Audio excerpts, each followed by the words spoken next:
Assalamualaikum warahmatullahi wabarakatuh. Halo semuanya, perkenalkan saya Regita Sylvia Muklis, nomor absen 34. Jadi, hari ini saya dan teman-teman ingin memaparkan salah satu materi fisika yaitu gelombang elektromagnetik sinar tampak.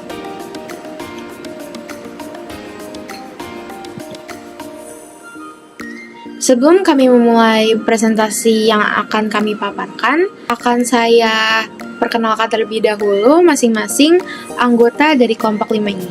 Yaitu yang pertama terdapat Najwa Kamila nomor absen 27, lalu saya sendiri Regita Sylvia nomor absen 34, lalu terdapat Dimas Cahya Panuntun nomor absen 9. Lalu selanjutnya terdapat Muhammad Hasan Al-Faruq nomor absen 20, lalu Palmer Aymar nomor absen 31, dan terakhir dapat Sanjaya Endra nomor absen 40.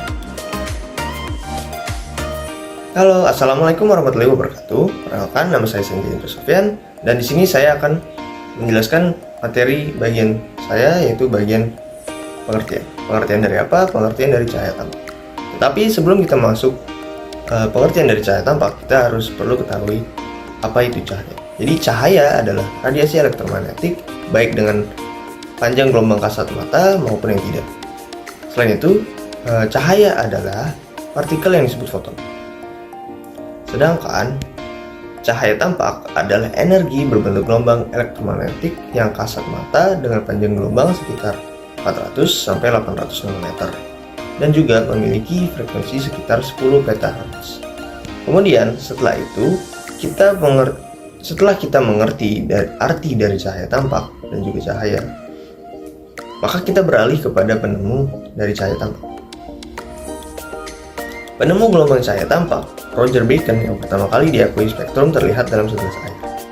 4 abad kemudian, Isaac Newton menemukan bahwa prisma dapat membongkar dan memasang kembali cahaya putih.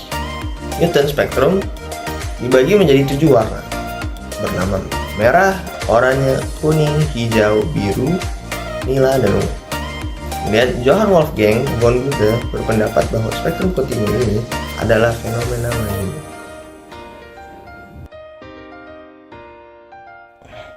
Assalamualaikum warahmatullahi wabarakatuh. Izinkan saya memperkenalkan diri. Nama saya Palmer Aymar dari 1242. Hari ini saya ingin menjelaskan karakteristik unik dan sifatnya dari sinar tampak. Yang pertama dari karakteristiknya, sinar tampak mempunyai 4 karakteristik yang saya masukkan, yaitu dapat dilihat oleh mata, dapat menyebabkan kerusakan, efek fotografi, dan mempunyai bermacam warna. Yang pertama, dapat menyebabkan kerusakan.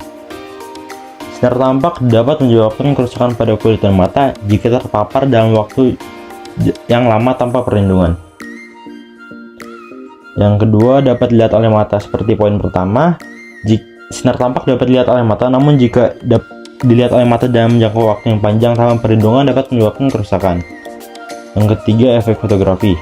Sinar tampak yang sering digunakan dalam fotografi untuk menghasilkan efek kontras yang tinggi dan warna yang jelas pada gambar. Yang keempat, mempunyai bermacam warna. Sinar tampak memiliki warna yang lebih jelas dan terang dibandingkan sinar yang tidak langsung. Sudah di karakteristik, sekarang kita masuk ke sifat sinar tampak. Saya masukkan 3. Yang pertama adalah intensitas cahaya yang tinggi. Sinar tampak memiliki intensitas cahaya yang lebih tinggi dibandingkan dengan sinar yang tidak langsung, sehingga dapat menyebabkan efek penglihatan yang lebih kuat. Yang kedua, memiliki arah yang pasti. Sinar tampak memiliki arah yang pasti sesuai dengan sumber cahaya dan dapat digunakan untuk menentukan arah mata angin. Yang ketiga adalah warna yang jelas. Sinar tampak memiliki warna yang lebih jelas dan terang dibandingkan dengan sinar tidak langsung, sehingga dapat menyebabkan efek warna yang lebih jelas pada objek atau permukaan. Sekian presentasi saya tentang karakteristik. Terima kasih. Assalamualaikum warahmatullahi wabarakatuh. Sebelum saya melanjutkan materi, perkenalkan nama saya Dimas Cahya Panuntun, absen 9 dari kelas 1242. Kali ini saya akan membahas tentang cara melakukan sinar tampak. Ini maksud sinar tampak adalah sinar yang dapat dilihat oleh mata manusia. Cahaya yang dapat dilihat oleh mata manusia biasanya adalah cahaya dengan panjang gelombang 400 sampai 800 mn dan memiliki energi sebesar 299 sampai 149 kJ per mol.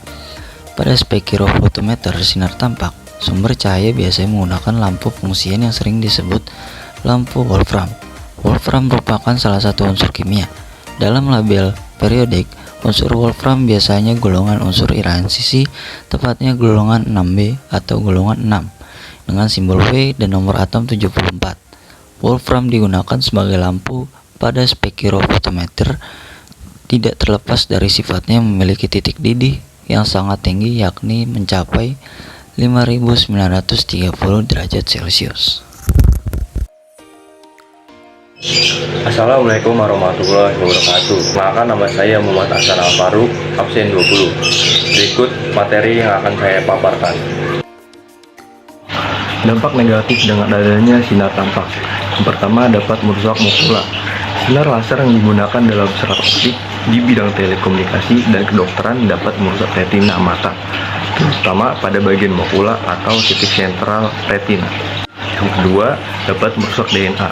Cahaya tampak dapat menyebabkan kerusakan DNA melalui timbulnya oksigen reaktif dalam tubuh.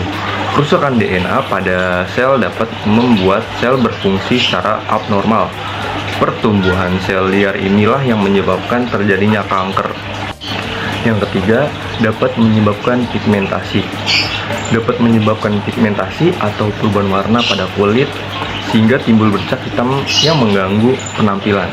Hal ini karena cahaya dapat merangsang produksi pigmen melanin yang meningkatkan kegelapan pada kulit. Halo, Assalamualaikum warahmatullahi wabarakatuh. Sebelum saya membacakan materi, perkenalkan, nama saya Nazwa Kamila, absen 27. Berikut materi yang akan saya sampaikan. Materi yang akan saya sampaikan hari ini adalah cara pencegahan dampak negatif terhadap cahaya tampak. Yang pertama, kita dapat menggunakan kacamata khusus. Dalam bidang kesehatan, pasien yang menjalani pengobatan dengan sinar laser dapat menggunakan kacamata khusus. Dan yang kedua, kita juga dapat memakai tabir surya. Cahaya tampak dapat menyebabkan kerusakan DNA melalui timbulnya oksigen reaktif dalam tubuh.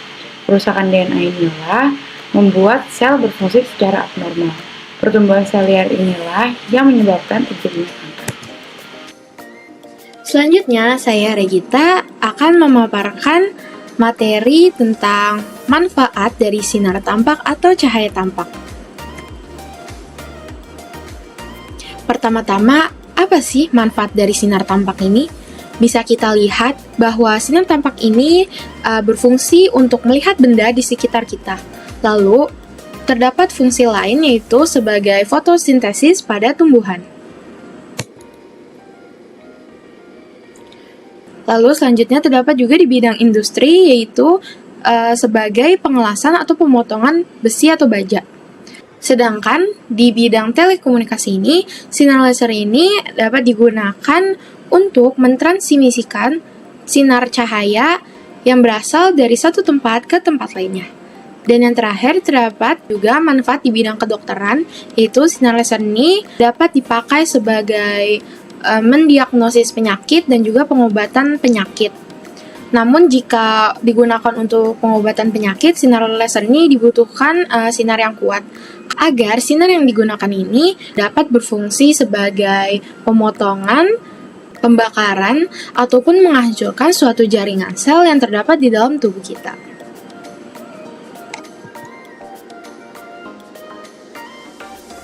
Sekian presentasi dari kelompok 5 yang dapat kami sampaikan. Jika ada kata-kata yang kurang berkenan atau salah kata, mohon dimaafkan. Selebihnya, terima kasih atas perhatiannya. Wassalamualaikum warahmatullahi wabarakatuh.